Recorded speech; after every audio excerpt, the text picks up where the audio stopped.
السلام علیکم عزیز طلباء و طالبات، میں پروفیسر محمد شبیر زمانی آن لائن لیکچرز کے ساتھ آپ کے روبرو ہوں۔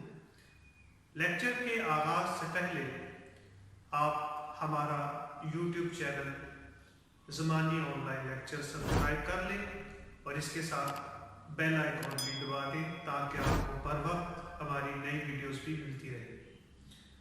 عزیز طلباء و طالبات، ہم علامہ محمد اقبال کی شامل نصاب دوسری غزل پڑھ رہے ہیں۔ اس سے پہلے ہم اقبال کی اس غزل کے 3 اشعار پڑھ چکے ہیں۔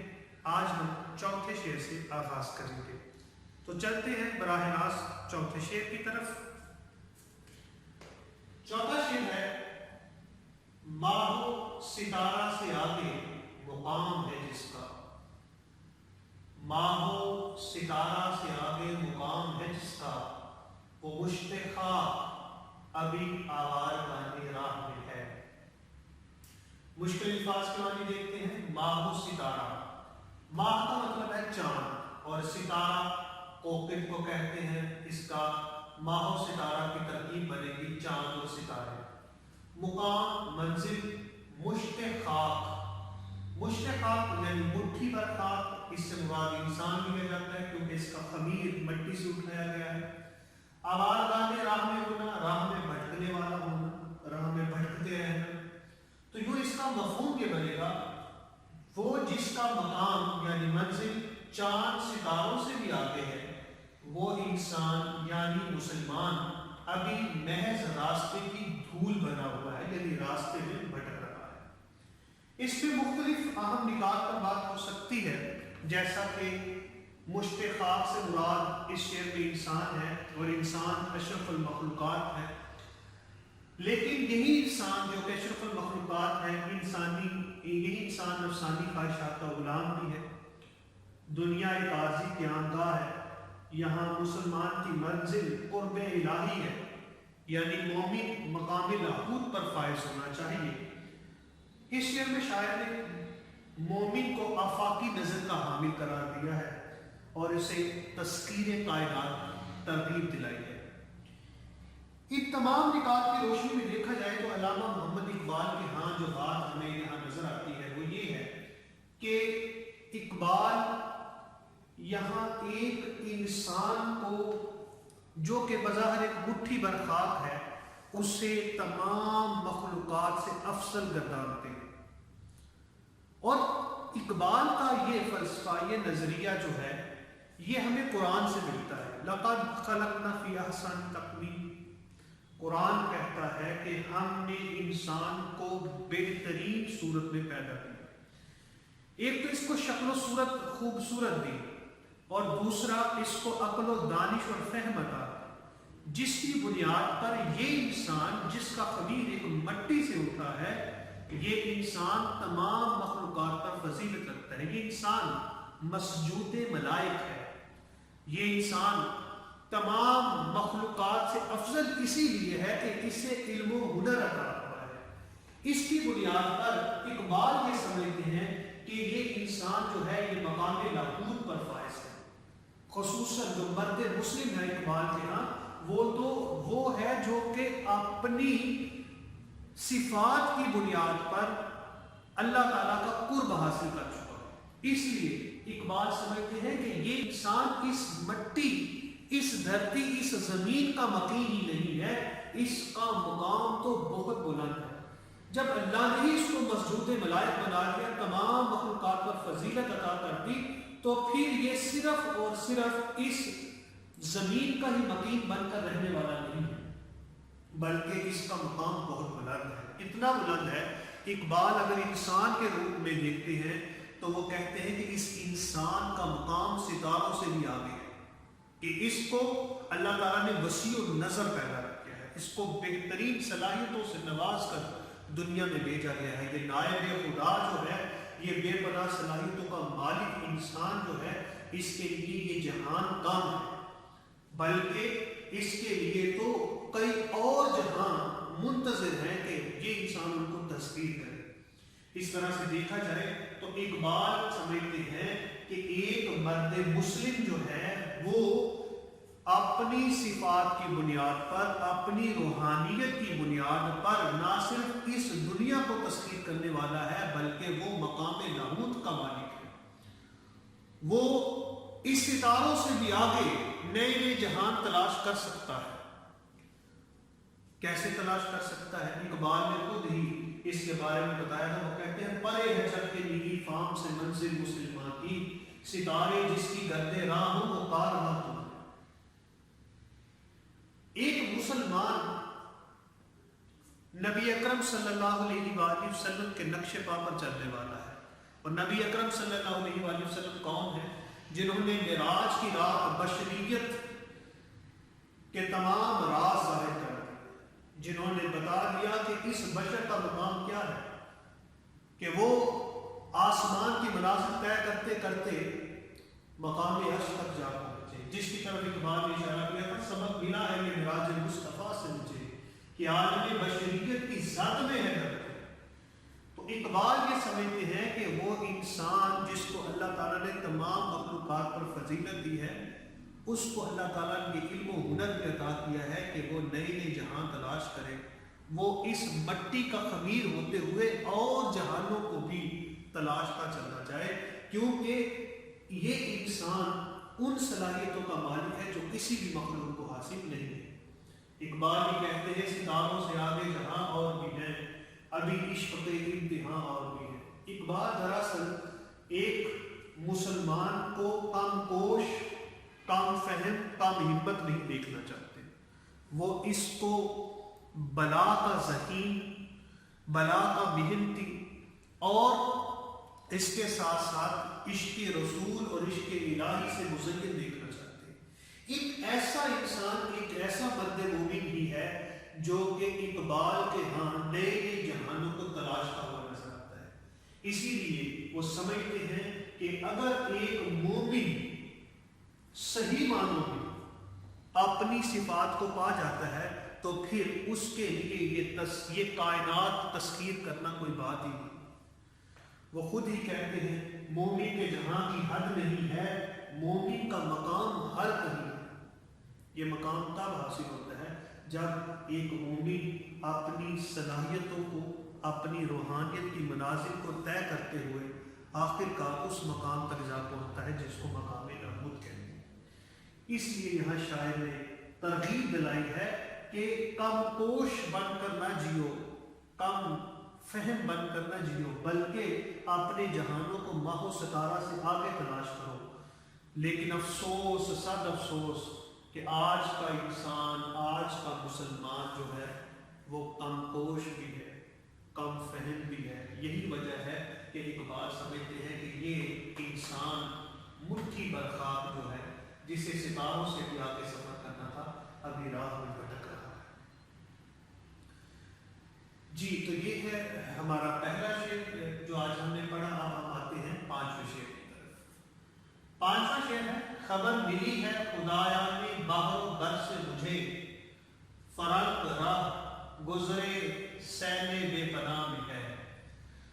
فرنگ راہ گزرے سیل بے پناہ میں ہے، اس میں خبر کا معنی ہے اطلاع، خدایا نے بحر و بر کا مطلب ہے خشکی اور تری کے فرشتے، فرنگ سے مراد اہل یورپ ہے، اور راہ گزر راستہ، سیل بے پناہ شدید سیلاب۔ مفہوم ہے خشکی اور تری کے فرشتوں نے مجھے خبر دی ہے کہ مغربی تہذیب شدید سیلاب اور طوفان کی زد میں ہے۔ اس میں مختلف اہم نکات پر بات کی ہے، جیسے مغربی تہذیب کی تباہی کی پیشن گوئی کی گئی ہے۔ اقبال کے قیام یورپ پہ بھی اس پہ بات ہوگی۔ یہاں یہ بھی بتایا گیا ہے کہ ترانہ ہندی سے ترانہ میٹھی تک کا سفر اقبال نے کیسے طے کیا، کیسے ان کے نظریات میں تبدیلی رونما ہوئی۔ سیکولرزم، لبرلزم، اشتراکیت، استعماریت، مادی پرستی پر مبنی مغربی تہذیب کا پردہ بھی چاک کیا گیا ہے اس شعر میں، اور تہذیب اسلامی نے انسانیت کی بقا اور تحفظ کو بھی بیان کیا گیا ہے۔ اگر ہم اس شعر کو دیکھیں تو اس شعر میں شاعر علامہ محمد اقبال مغربی تہذیب کے کھوکھلے پن پر تنقید کر رہے ہیں۔ اقبال وہ شاعر ہیں جن کے ہاتھ میں ایک ارتقائی سفر نظر آتا ہے۔ علامہ محمد اقبال کی شاعری ان کے سفر یورپ سے پہلے دیکھے تو کچھ اور ہے اور سفر یورپ کے بعد دیکھے تو کچھ اور ہے۔ اقبال جب ہندوستان میں تھے تو وہ ایک عام ہندوستانی کی طرح سوچتے تھے اور اسی کے مطابق لکھتے تھے۔ یہی وجہ ہے کہ اس وقت وہ وطنیت پرستی کے قائل تھے، اس وقت وہ ترانہ ہندی جیسی نظمیں لکھ رہے تھے، اس وقت وہ ہمالہ جیسی نظمیں لکھ رہے تھے، اس وقت وہ سارے جہاں سے اچھا ہندوستان ہمارا، ہم ہیں بلبلے اور یہ گلستان ہمارا، اس طرح کی باتیں کر رہے تھے۔ لیکن یہی اقبال جب یورپ جاتے ہیں زمانہ 1905 میں اور وہاں پھر 3-4 سال قیام کرتے ہیں اور رہتے دیکھتے ہیں کہ یہ مغربی تہذیب کن وسائل کی حامل ہے، تو ان پر نئے نئے انکشافات ہوتے ہیں۔ وہ مغربی تہذیب کے کھوکھلے پن کو جب دیکھتے ہیں تو پھر یہ سوچنے پر مجبور ہو جاتے ہیں کہ یہ مغربی تہذیب دراصل جھوٹے نگوں کی رضا کاری ہے۔ انہی کا ایک شعر ہے، وہ کہتے ہیں نظر کو خیرہ کرتی ہے چمک تہذیب حاضر کی، یہ سنائی مگر جھوٹے نگوں کی رضا کاری ہے۔ یعنی دیکھنے میں بڑی چمک دمک ہے لیکن اندر سے اتنی ہی یہ بھیانک ہے، خوفناک ہے۔ دراصل اقبال نے مغربی تہذیب کا مطالعہ بڑی عمیق نظری سے کیا ہے، بڑے گہرے طریقے سے کیا ہے۔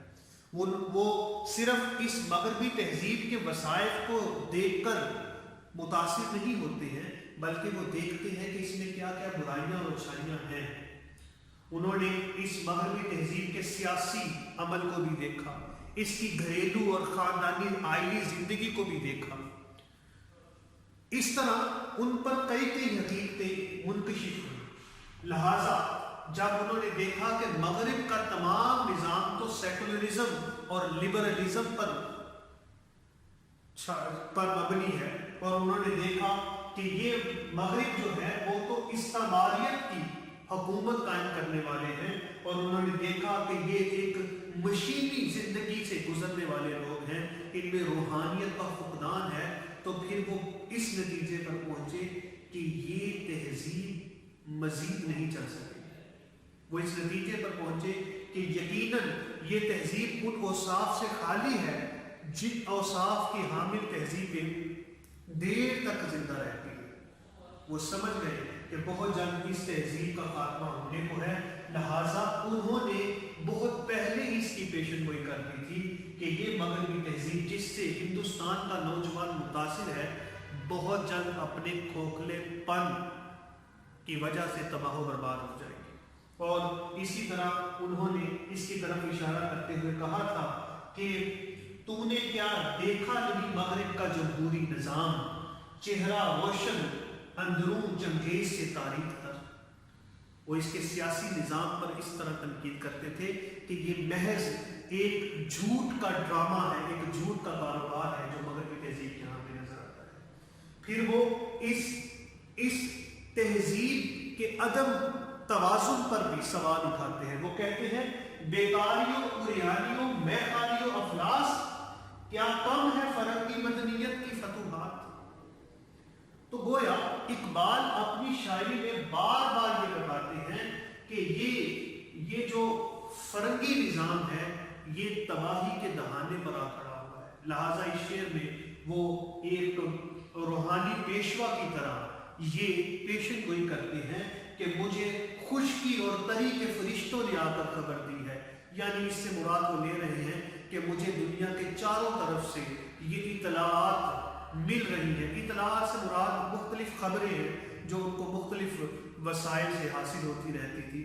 زمانے کے بدلتے ہوئے حالات ہیں جن کے مطابق وہ بات کر رہے ہیں کہ یہ خبریں موصول ہو رہی ہیں کہ بہت جلد یہ فرنگی نظام، یہ فرنگی تہذیب اپنی موت آپ مرے گا، جس کے بارے میں انہوں نے خود ہی اشارہ کر دیا تھا۔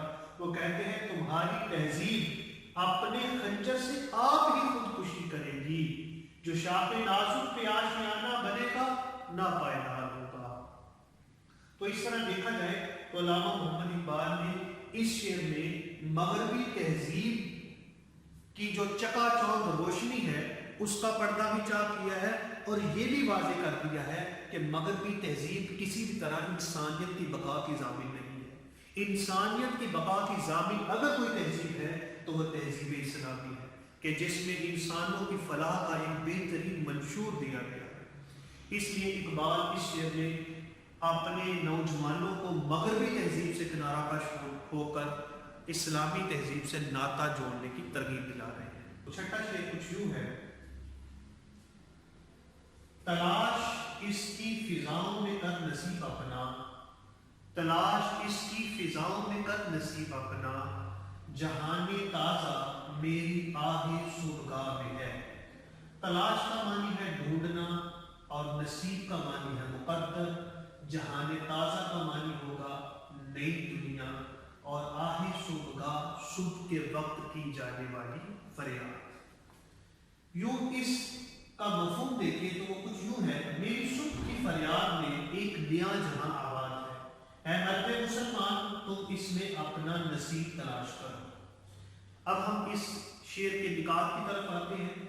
اس میں مختلف نکات آ سکتے ہیں، جیسے آہ صبحگاہی اقبال کی خاص اصطلاح ہے، آہ صبحگاہی خود شناسی کا زینہ ہے، آہ صبحگاہی عاشق کا شیوہ ہے، وقت صبح خود کلامی اور فطرت سے ہم کلام ہونے کے لیے ایک موزوں وقت ہے۔ اس کے علاوہ اقبال کی شاعری عاشق کی آہ صبحگاہی کی شاعری ہے۔ اسی طرح اقبال کی آہ صبحگاہی دراصل عشق الہی اور عشق مصطفیٰ سے مزین ہے، عشق مصطفیٰ سے لبریز ہے۔ اور آخر پہ جو نقطہ اس میں بیان ہوگا وہ یہ ہے کہ اقبال کا پیغام نئے جہانوں کی تخلیق کا حامل پیغام ہے۔ یوں دیکھا جائے تو اس شعر میں شاعر علامہ محمد اقبال نے اپنی ایک خاص اصطلاح کی طرف اشارہ کیا ہے۔ وہ اصطلاح ان کی شاعری میں ہمیں جا بجا نظر آتی ہے، اور وہ اصطلاح ہے آہ صبحگاہی کی اصطلاح، آہ سحر خیزی کی اصطلاح۔ آہ صبحگاہی، آہ سحر خیزی ہے کیا؟ دراصل صبح کے وقت خدا کے حضور پیش ہو کر گڑ گڑا کر جو فریاد کرنے کا عمل ہے اسے اقبال اپنے ہاں آہ صبحگاہی سے تعبیر کرتے ہیں۔ دراصل اقبال اسے یوں سمجھتے ہیں کہ یہ ایک عاشق کی فریاد ہے۔ وہ خود کہتے ہیں کہ میری صبح کی فریاد جو میرے جذبہ عشق کی پکار ہے، اس میں ایک نیا جہاں آباد ہے، اس میں ایک روشن مستقبل چھپا ہوا ہے، ایک ایسا روشن مستقبل جس کو سامنے رکھتے ہوئے ان کی ملت اور قوم کے جوان نئے نئے جہان تخلیق کر سکتے ہیں۔ تو اقبال اس شعر میں واضح کر رہے ہیں کہ جو وقت صبح ہے دراصل وہ بڑی رحمتوں اور برکتوں کا وقت ہے۔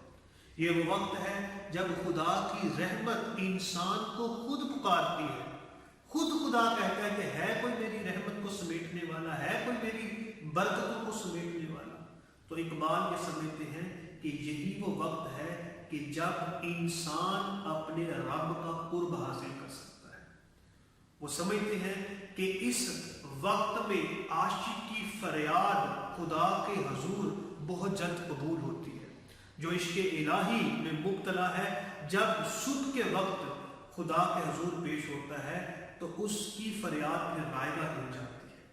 اس لیے وہ سمجھتے ہیں کہ خود شناسی سے خدا شناسی کا جو عمل ہے، جس طرح صبح کے وقت سر انجام دیا جا سکتا ہے کسی اور وقت میں نہیں دیا جا سکتا۔ یہ وہ وقت ہے کہ جب سکوت لالا سے بھی کلام ہو سکتا ہے۔ یہی وہ وقت ہے کہ جب انسان فطرت سے ہم کلام ہو سکتا ہے۔ کیوں؟ کیونکہ اس وقت جو خاموشی ہوتی ہے وہ دراصل انسان کی کئی خفیہ اور خفتہ صلاحیتوں کو بھی بیدار کرتی ہے۔ اقبال کی بیشتر شاعری ایسی ہے جو صبح کے وقت ہی لکھی گئی ہے۔ دراصل اقبال تہجد گزار تھے، اور یہ تہجد گزاری ان کی زندگی میں بہت پہلے سے شامل تھی۔ وہ صبح کے وقت خدا کی عبادت کرنے کے بعد جب کلام الہی کا مطالعہ کرتے، حدیث کا مطالعہ کرتے، اس کے بعد پھر شاعری کو بھی وقت دیتے۔ جب وہ شاعری لکھتے تو پھر بہت سارے ایسے تصورات جو قرآن و سنت سے حدیث سے ماخوذ ہیں ان کی شاعری کا حصہ بنتے چلے جاتے ہیں۔ یہی وجہ ہے کہ ان کی شاعری عشق رسول اور عشق الہی سے مزین ہے۔ تو یوں وہ بیان کر رہے ہیں کہ جو صبح کے وقت ایک عاشق کی فریاد ہے وہی دراصل نئے جہانوں کو تخلیق کرتی ہے۔ تو یہاں وہ نوجوانوں سے مخاطب ہوتے ہوئے کہتے ہیں کہ اگر تم نئے جہانوں کو تخلیق کرنا چاہتے ہو تو پھر ادھر ادھر مت بھٹکو، میری شاعری تمہارے لیے وہ تمام سامان رکھتی ہے جو تمہارے مستقبل کو تعمیر کر سکتی ہے۔ شاعر اقبال نے یہاں شاعرانہ اللہ سے بھی کام لیا ہے، وہ اپنی شاعری کی خود ہی تعریف کر رہے ہیں اور کہہ رہے ہیں کہ میری شاعری دراصل ایک عاشق کی صبح کی فریاد ہے، صبح کی پکار کا حاصل ہے، اس میں وہ اثر پذیری ہے کہ تم اس سے قرآن و سنت کے اسرار و رموز بھی پا جاؤ گے اور نئے نئے جہان، نئے نئے نظریات کو بھی جنم دے سکو گے۔ اقبال سمجھتے ہیں کہ ان کا پیغام نئے جہانوں کی تخلیق کا حامل ہے۔ وہ خود اپنی شاعری کی تعریف کرتے ہوئے کہتے ہیں کہ اوروں کا پیام اور ہے، میرا پیام اور ہے، عشق کے درد مند کا طرز کلام اور ہے۔ وہ جس طرح اپنی شاعری میں ایک نئے انداز سے بات کرتے ہیں اس پر وہ خود بھی ناز کرتے ہیں اور وہ پھر سمجھتے ہیں کہ انہوں نے جس طرح سحر خیزی سے عشق کے معاملے کو نبھایا ہے کسی اور سے نہیں نبھایا گیا۔ وہ خود کہتے ہیں یہ پیام دے گئی ہے مجھے باد صبح گاہی کہ خودی کی عارفوں کا ہے مقام بادشاہ۔ ان کا پھر یہ جو خود شناسی کا عمل ہے اور خدا شناسی کا عمل ہے وہ بھی اسی طرح ظہور پذیر ہوتا ہے۔ اس کے ساتھ ساتھ وہ کہتے ہیں کہ بیدار ہوں دل جس کے فغان سحری سے، اس قوم میں مدت سے وہ درویش ہے حیات۔ وہ سمجھتے ہیں کہ وہی وہ درویش ہے، وہ مرد قلندر ہے کہ جنہوں نے اپنی شاعری کے ذریعے صحیح طور پر عشق کے جذبے کو اجاگر کیا ہے اور اس کے علاوہ کوئی اور نہیں ہے۔ تو یوں دیکھا جائے تو اقبال کا یہ شعر جو ہے وہ نوجوانوں کو سحر خیزی اور سحر خیزی کے بعد آہ صبح گاہی پر ابھار رہا ہے اور ان کو یہ تلقین کر رہا ہے کہ وہ بھی صبح کے وقت خدا کے حضور پیش ہو کر اپنے معاملات حیات کو سنوارنے کی سعی کرتے رہے۔ ساتواں شعر ہے، میرے قدوں کو غنیمت سمجھ کے بادائے ناب، نہ مدرسے میں ہے باقی نہ خانقاہ میں ہے۔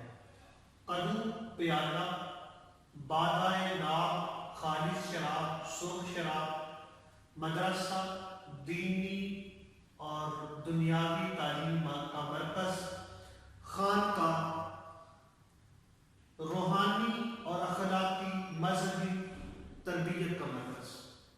یہ مفہوم یہ ہے میرے پیالے یعنی شاعری کو غنیمت سمجھو کہ جو شراب قرآن و سنت کے معارف، شراب کا مطلب ہے قرآن و سنت کے اسرار معارف اس میں موجود ہیں، وہ تمہیں نہ تو مدرسے کی تعلیم میں ملے گی اور نہ خانقاہ کی زندگی میں ملے گی۔ اس شعر کی روشنی میں اس کے نکات پر بات کریں تو پہلے شاعرانہ تعالیٰ کا اظہار کیا گیا ہے، یعنی شاعر اپنی شاعری پر خود نازا ہے۔ اقبال معرفت شناس ہے، اقبال کی شاعری قرآن اور سنت کے معارف کی حامل شاعری ہے۔ مدرسوں کے ناقص نظام تعلیم پر تنقید کی گئی ہے، اس کے ساتھ ساتھ خانقاہی نظام بھی اخلاقی اور دینی تربیت سے خالی بتایا گیا ہے۔ اور پھر اقبال کی شاعری میں اخلاقی، مذہبی اور روحانی تربیت کا سامان موجود ہے، اس پر بات کی گئی ہے۔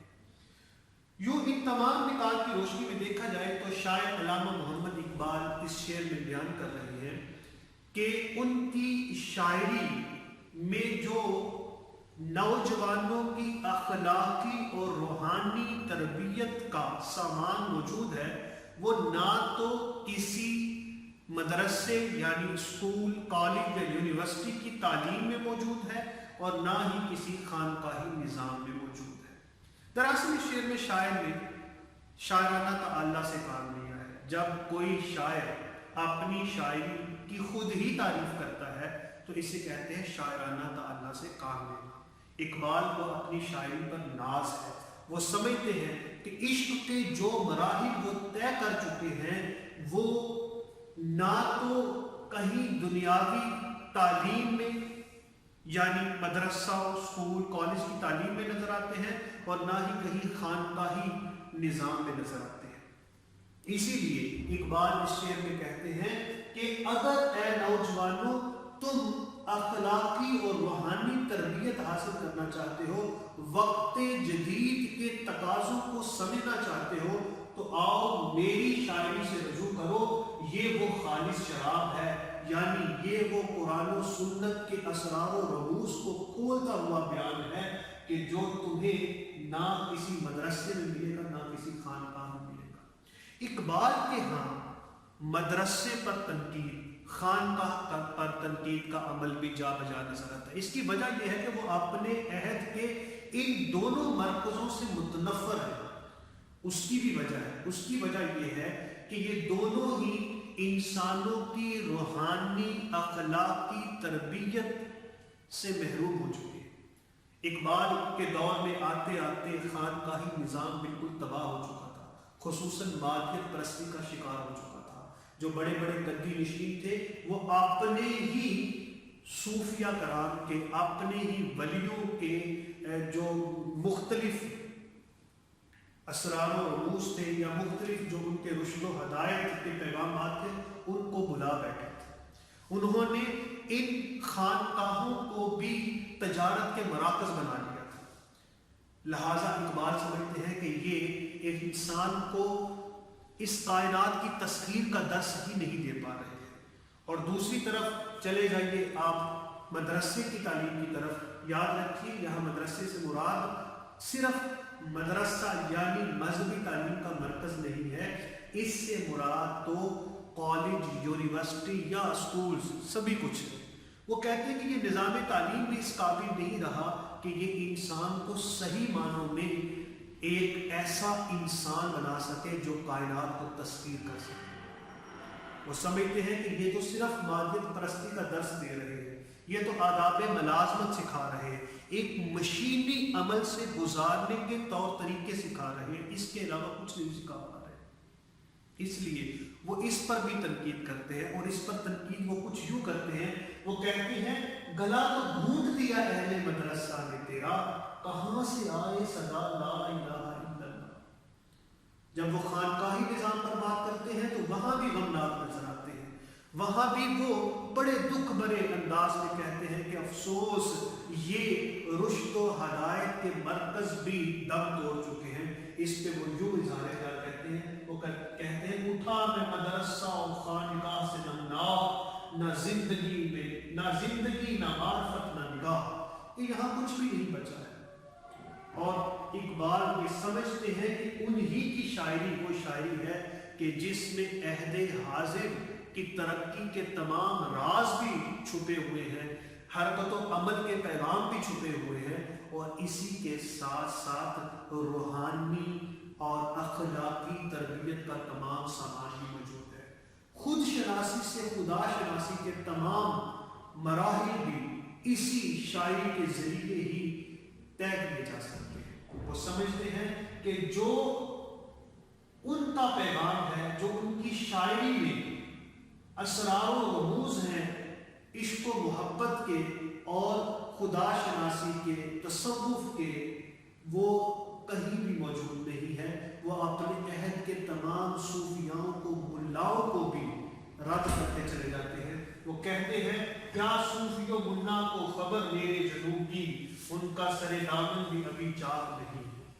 تو اس لحاظ سے دیکھا جائے تو اقبال دراصل یہاں بیان کر رہے ہیں کہ میری شاعری سے اگر رجوع کیا جائے تو آج کا نوجوان جو ہے وہ کامیاب ہو سکتا ہے، ورنہ سکول، کالج، یونیورسٹی اور تمام خانقاہی نظام اس میں محروم ہو چکا ہے۔ تو عزیز طلبہ و طالبات، یہ تھا آج کا ہمارا 7واں شعر۔ اس کے بعد ہم مزید آگے ایک نئے موضوع کے ساتھ حاضر ہوں گے۔ آج کی غزل اختتام پذیر ہوتی ہے، انشاءاللہ ایک نئے موضوع کے ساتھ ہم اگلے لیکچر میں حاضر ہوں گے. تب تک کے لیے